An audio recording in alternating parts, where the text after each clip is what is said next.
absen aja ya. Tahu kehadiran kalian apakah ada yang sakit atau berhalangan pada hari ini?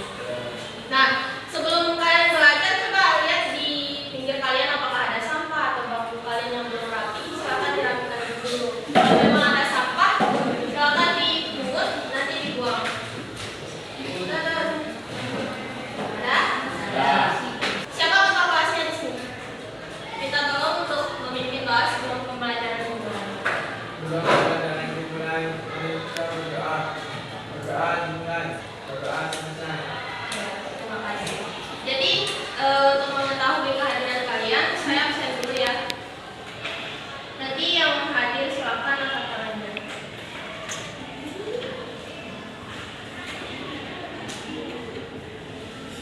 Adelia Ariani, Anissa Daud, Hadir. Aira Putri, hadir. Lita Rahma. Jadi ada beberapa teman kalian yang tidak masuk karena mungkin ada halangan ya. Kita materinya sampai mana? Ada masih sampainya virus itu apa? Ada yang tahu virus itu apa?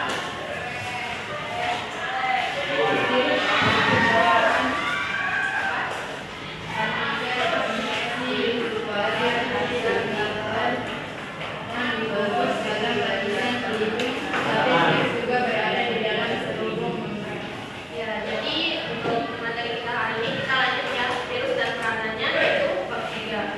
Di sini tujuan dari pembelajarannya yaitu yang pertama dapat menyebutkan peranan positif dan negatif dari virus, kemudian dapat menyajikan data kasus penyakit yang disebabkan oleh virus, dan yang terakhir dapat melakukan upaya pencegahan penyakit yang disebabkan oleh virus. Nah, selanjutnya coba kalian buka buku paketnya halaman 35 mengenai virus dan peranannya. Sudah?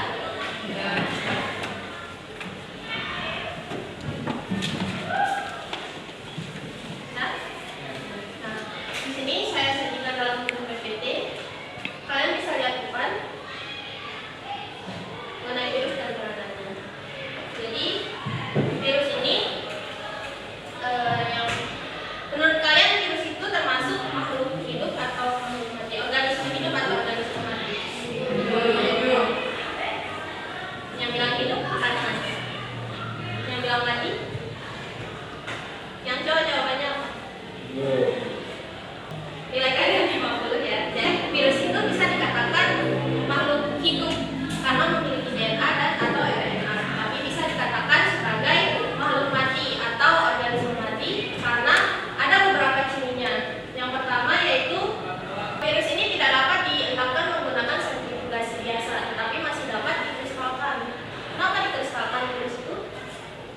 Untuk para ilmuwan mengetahui ciri-ciri dari virus tersebut. Tetapi virus ini walaupun sudah dikristalkan masih bisa untuk menginfeksi makhluk hidup lain.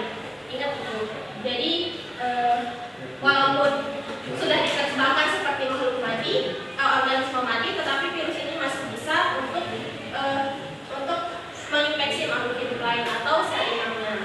Kemudian yang kedua, virus ini memiliki salah satu asam nukleat yaitu DNA. Ya, ada DNA atau RNA. Berbeda dengan makhluk hidup lain di mana misalnya seperti hewan atau kita manusia memiliki keduanya yaitu DNA dan RNA. Berbeda dengan virus ini yang hanya memiliki salah satunya yaitu antara DNA ataupun RNA. Kemudian ciri yang ketiga, virus ini dapat berkembang biak dalam sel inang. Sel inangnya itu bisa seperti tumbuhan, bisa hewan ataupun kita sendiri sebagai manusia itu sendiri. Jadi virus ini tidak dapat melakukan reproduksi atau berkembang biak atau memperbanyak diri, menggandakan dirinya itu tanpa adanya sel inang. Kenapa demikian? Karena virus ini tidak memiliki enzim-enzim yang digunakan sebagai metabolismenya.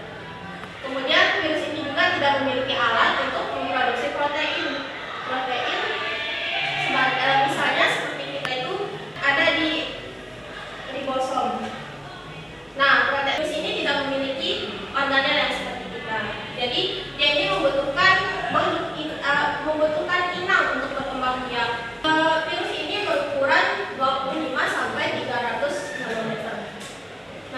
Jadi virus ini tuh sangat kecil yang hanya bisa dilihat oleh mikroskop elektron dengan perbesaran 50.000 kali perbesaran. Jadi ada yang pernah menggunakan mikroskop nggak di sini? Mikroskop cahaya itu perbesarannya sampai berapa? Sudah lama. Jadi karena virus ini memiliki ukuran yang sangat kecil, jadi hanya bisa dilihat menggunakan mikroskop elektron dengan 50.000 kali perbesaran. Nah, selanjutnya ada struktur virus yang paling umum digunakan untuk pembelajaran. Biasanya ada yang disebut dengan virus bakteriofag. Nah, ini contohnya bentuk virus bakteriofag, di mana bakteriofag ini tersusun dari 3 struktur. Yang pertama itu ada kepala, leher, sama ekornya.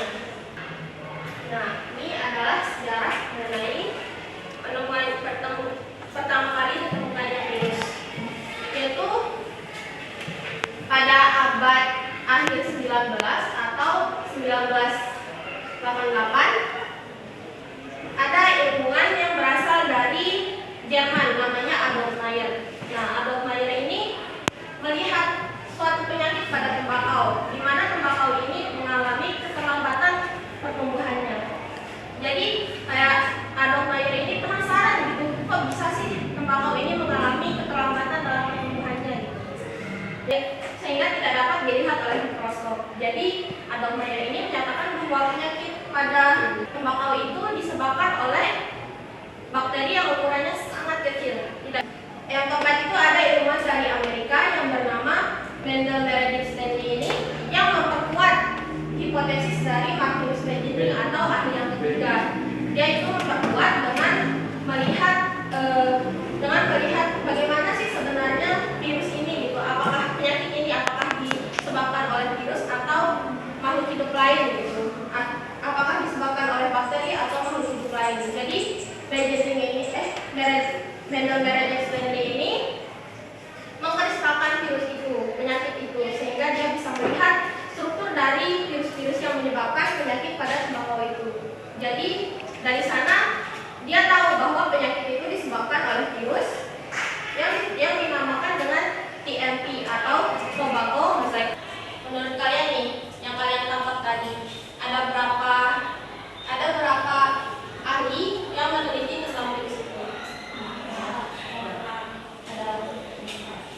Saran dong suaranya. Siapa? Salah satunya Adolf Meyer, terus Dimitri Yanovsky, terus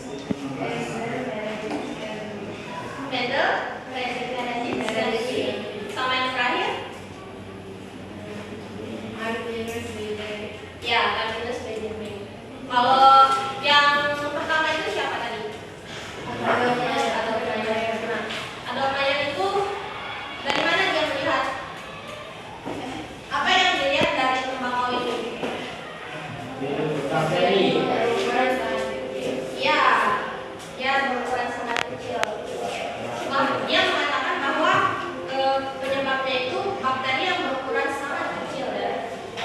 Dia belum mengetahui bahwa penyebabnya itu virus. Dia mengatakan bahwa itu adalah bakteri. Oke, kita lanjut ke replikasi virus. Ada yang tahu apa itu replikasi? Replikasi.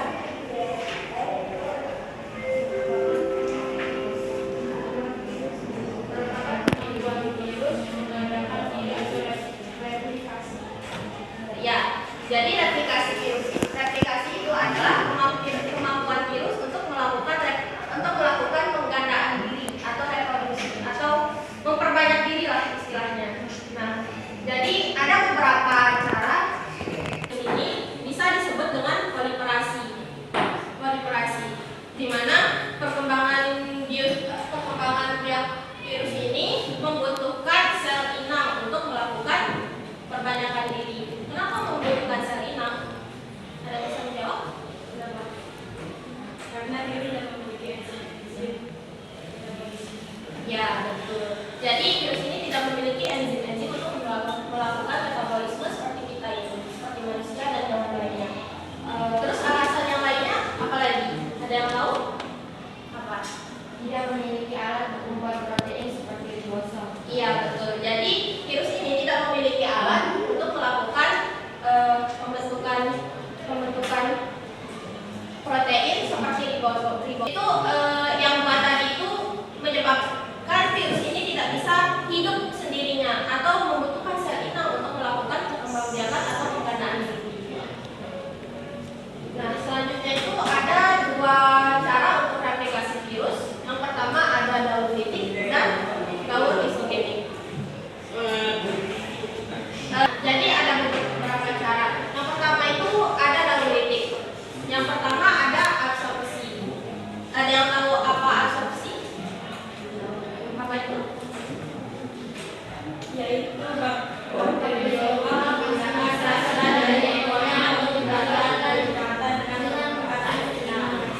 ya, jadi absorpsi ini merupakan bakteriofag menggunakan serabut ekornya untuk berikatan dengan sel inangnya.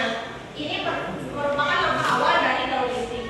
Nah, yang kedua itu ada penetrasi. Ada yang tahu apa itu penetrasi?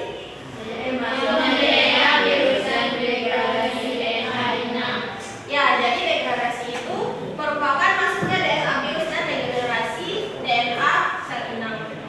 Nah, yang ketiga ada elipase. Ada yang tahu apa itu elipase? Yaitu DNA mengambil alih DNA bakteri dalam sintesis protein. Ya, jadi di sini terdapat perbedaan antara daur litik dan daur isogenik.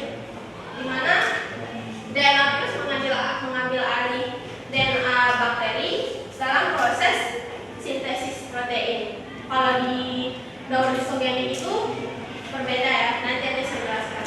Kita lanjut ke perakitan. Ada yang mau perakitan? Yaitu membentukkan garis baru tiga protein yang bisa membentuk diri dalam kepala, ekor, dan sel virus. Ya, jadi perakitan itu pembentukan virus baru, di mana pembentukan ini membutuhkan tiga protein yang membentuk kepala, ekor, dan serabut ekor dari virus tersebut. Ya, jadi satu virus itu membutuhkan tiga protein untuk membentuk tiga struktur tersebut. Sama yang terakhir yaitu ada pelepasan. Ada yang tahu pelepasan? Yaitu menekan sel inang. Caranya merusak dinding sel inang untuk memungkinkan cairan tubuh masuk sehingga sel berkembang dan tercapai. Ya, jadi itu adalah pelepasan yang merupakan tahap akhir dari daur litik ini. Lanjut kita ke daur isogenik. Nah, daur isogenik ini merupakan cara perkembangbiakan yang tidak menyebabkan lisis pada sel inangnya. Asal nukleat virus tidak mengambil alih fungsi sintesis dan nukleat milik bakteri yang diinfeksinya. Seperti yang saya bilang tadi, di mana tempat perbedaan sebenarnya caranya itu sama antara daur litik sama daur isogenik, tetapi perbedaannya itu ada di elipase, di mana DNA virus ini mengambil alih jika di daur litik, DNA virus akan mengambil alih DNA bakteri dalam proses sintesis protein. Berbeda dengan isogenik, di mana DNA virus dan DNA bakteri akan bergabung atau bekerja sama, tidak mengambil alih tetapi. Kok kalian pada ngantuk sih? Untuk ice breaking-nya, saya kasih tahu caranya. Yang misalnya saya tunjuk, saya menghitung 1, 2, yang dapat kelipatan 3, nanti bilang boom. Jadi, ya, misalnya saya tunjuk ini 1, terus 2, terus, nah, lanjut ya. Ayo, semangat dulu, biar kita semangat belajar. Ayo kita mulai ya. Berdiri aja, berdiri.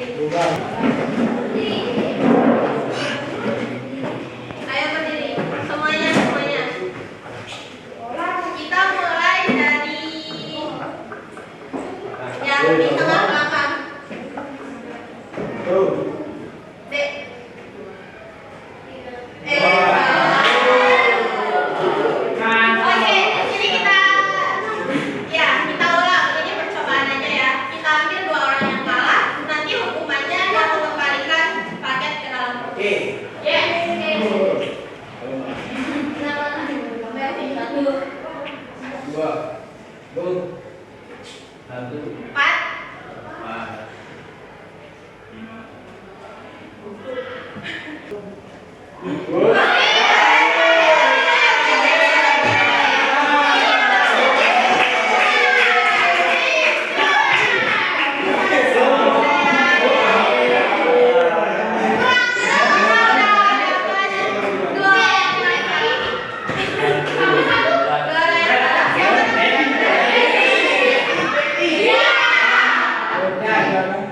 Hukumannya nanti palu pakai drum.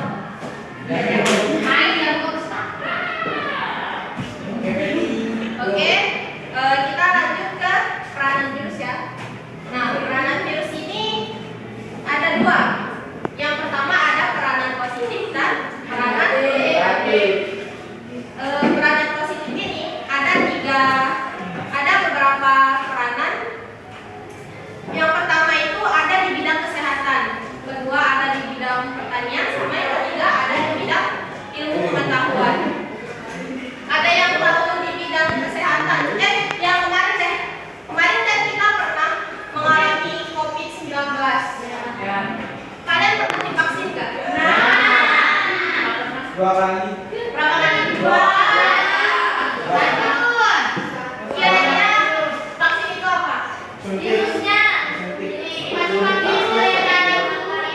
Virus yang baik. Virus yang sudah digunakan dan dimasukkan ke dalam tubuh kita. Kira-kira apa fungsinya virus yang sudah dimasukkan? Untuk membunuh semua panas. Ya,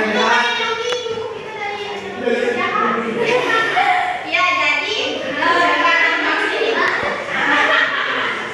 dari inang mengenai pers. Jadi peranan dari vaksin ini yaitu misalnya nih kita kan sudah disuntik sama vaksin kan. Vaksin itu apa tadi?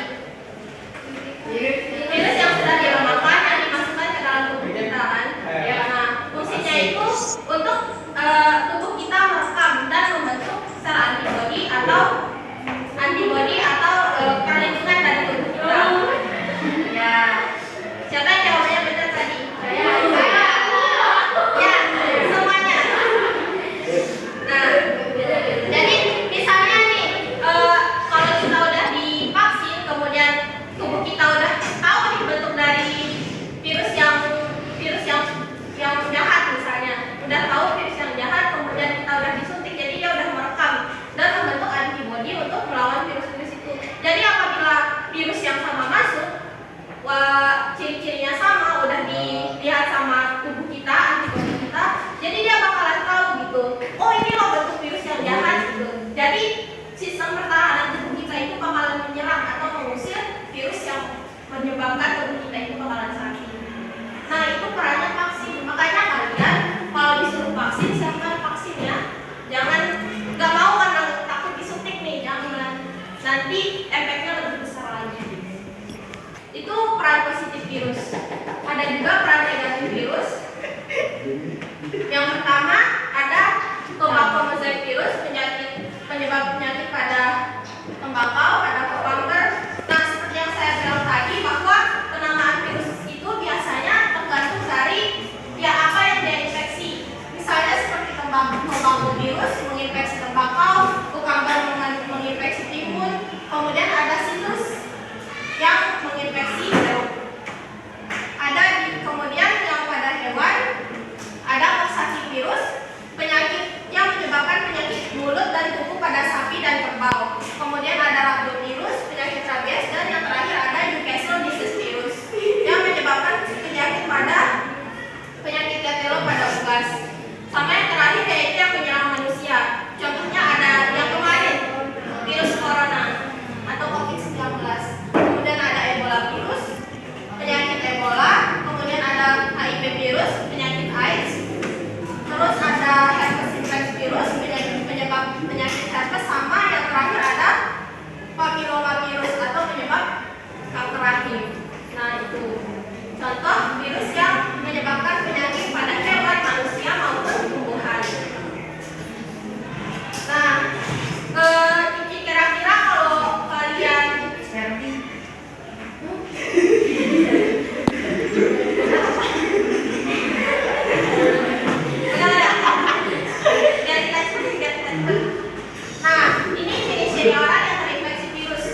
5 orang aja. Oh, 5 orang. Yang cowok 1 ke cewek. 1 orang ke cewek. 1 aja. Ini 5 orang. Oh, ini dah. Biarin dah kalian bersama. Kita tahu percayanya. Ya. Mana dah tuh? Mungkin ada dari kalian yang tidak tahu apa jawabannya, mungkin ada yang mengalami kesulitan atau gimana? Udah? Udah jadi? Semua kelompok udah? Silakan kelompok 1 maju dan presentasikan hasil diskusi kalian. Bisa ditulis. Assalamualaikum warahmatullahi wabarakatuh. Waalaikumsalam warahmatullahi wabarakatuh. Nama saya dari kelompok 1 ingin mempresentasikan hasil kerja kelompok kami. Soal pertama, sebutkan nama virus dalam PPT tersebut. Namanya adalah TMP, terus JMP, dan KVPD, sama COVID-19, HIV, HSV, terus air, sama yang terakhir virus Coxsackie. Ya, mungkin itu saja jawaban dari kelompok kami. Sekian, wassalamualaikum warahmatullahi wabarakatuh. Kasih tepuk tangan.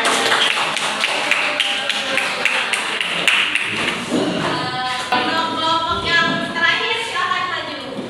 Ya. Ya. Assalamualaikum warahmatullahi wabarakatuh.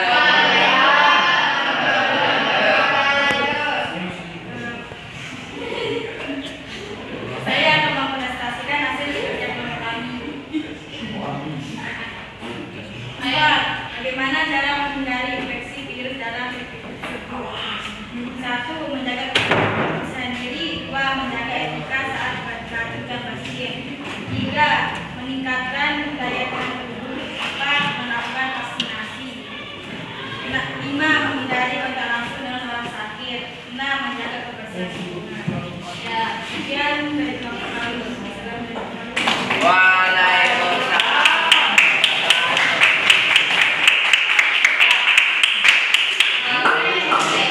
Untuk diskusi kali ini sangat bagus ya. Kalian sudah menangkap materi dari pembelajaran hari ini. Nah, selanjutnya kira-kira siapa yang mau menyimpulkan materi pada hari ini? Siapa? Berdiri? Ayo tak berdiri, tak berdiri.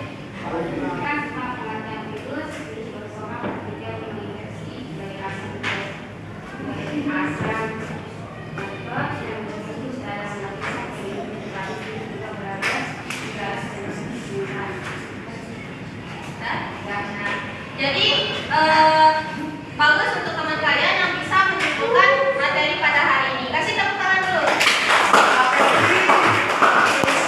Jadi untuk menyempurnakan materi pada hari kesimpulan materi pada hari ini yaitu virus ini merupakan organisme yang dapat menginfeksi selinang. Selinangnya itu bisa berupa manusia, tumbuhan dan juga hewan. Kemudian virus ini melakukan replikasi dengan 2 cara yaitu taulinik dan taulisogenik. Dan yang terakhir, virus ini memiliki 2 peran yaitu peran positif dan peran negatif. Peran positif ini ada di bidang kesehatan, pertanian dan juga di bidang ilmu pengetahuan. Dan peran negatifnya itu yaitu dapat menimbulkan penyakit pada makhluk hidup lain untuk melakukan replikasi atau mengandalkan diri. Nah, untuk mengetahui kita evaluasi ya, yang bisa menjawab nanti saya kasih hadiah. Apa peran positif virus dalam bidang pertanian? Saya.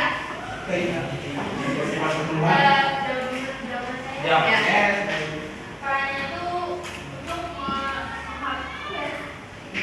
menghapuskan hama-hama serangga yang menyerang tumbuhan. Ya. Yang kedua, ada yang tahu perbedaan daulinik sama daulisogenik?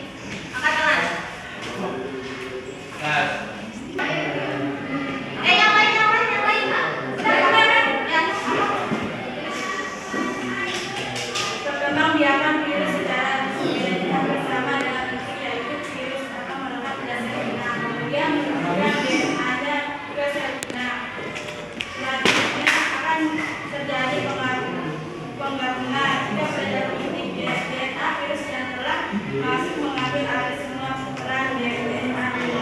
Ya, jadi udah benar ya. Jadi kalian sudah memahami materi pada hari ini.